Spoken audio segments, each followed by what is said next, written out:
Let's start over. Hello everyone. Yes, I'm still in my jammies and I promise that it's relevant to the thing that I'm going to talk about in this video. So, as some of you may know, I am an intern at Arcade. This video is actually supposed to be just for a Slack channel, but I'm choosing to also share my learnings with you all on YouTube. So, every week, some context here, every week, the team, Dan Ma, Leslie Camacho, and Mike Carbone, the kings of Arcade, and myself are striving to teach everyone in the team something that we learned. And I think that, first of all, the fact that it's a thing in my internship to do that is like amazing.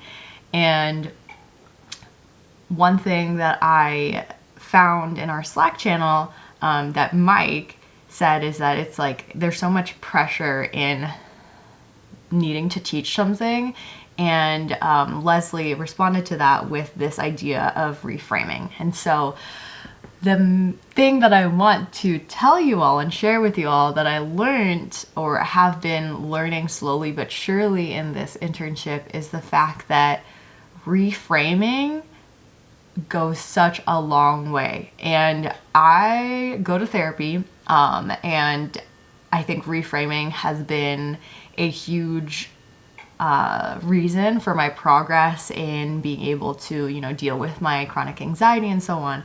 But it was only recently that I started to reframe in my work process. And I think I would like to thank Dan for always being very wise and very candid when we have our weekly check-ins, because I've realized, or I've come to realize in this internship, that I'm learning a lot about how I am the only thing that's blocking myself from shipping work or just making iterations. And I think I've talked about this with you all being my team first, is that I tend to be a perfectionist and I have perfectionist tendencies, and that's okay. But a way to kind of navigate that is being able to reframe the way that I look at my work. And the first way of reframing that I was taught very early on in this internship is to accept the fact that my work that I produce as a designer should be seen by myself as disposable.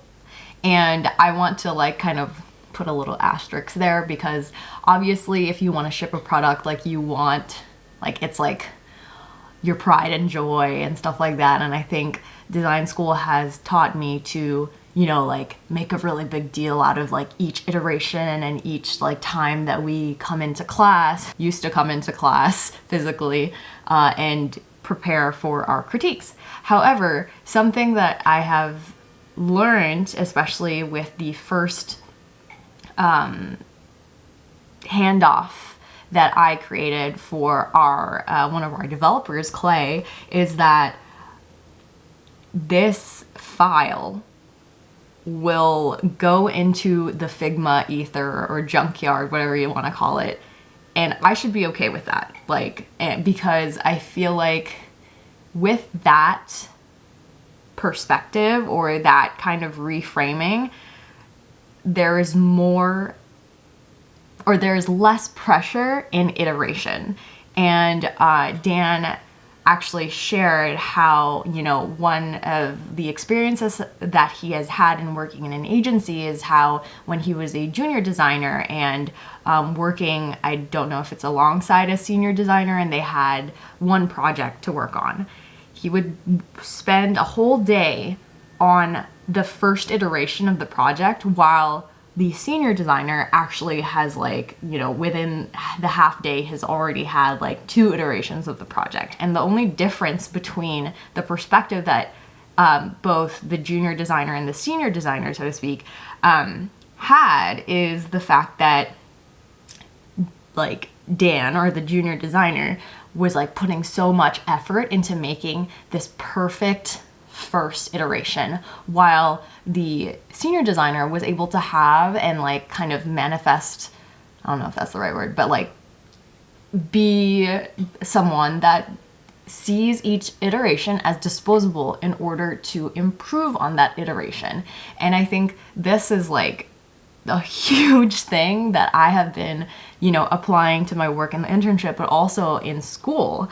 And I've seen that, the kind of one thing that I've seen as a student in myself is that if I don't want to work on something, or I feel like I have to do something perfectly, I will procrastinate on it. And we all know how that goes. And I think that this mindset has helped me iterate much faster in my classes. And so I wanted to share that with you, because reframing things really helps me, at least, take the pressure off of myself. And I know, Mike, you said that too in our messages. And I encourage all of you to also reframe things, not only one as your work as being disposable, but in like a good way, and just reflect on how much of what is stopping you is actually yourself and your fear of what other people like will think of you. Because I think another thing that I learned, and this is probably the last thing because I know I've been rambling on, is that I have had to reframe my perspective on like how much I care about what my colleagues or classmates think of me. I don't know if that makes any sense, but it's like I always want to be put together. I always want to make the best work so that people are like, wow, like she's a really good designer.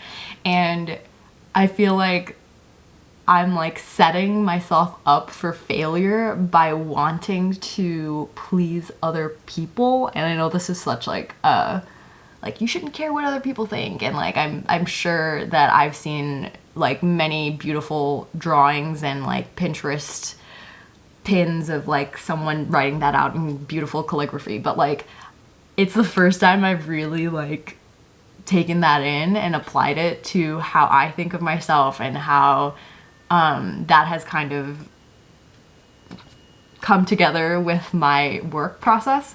So yeah, I hope that this is helpful to you, and I want to thank obviously the arcade team. You guys are amazing, and I don't think I have learned so much as a designer and as honestly like just like a working human being than I have had in this internship. So thank you for watching, and comment down below whether it's in the Slack thread or and when I post this on YouTube, what types of things you're doing to help reframe your work, reframe the way that you deliver things, and so on. So thank you for watching. I'll see you in my next video. Bye.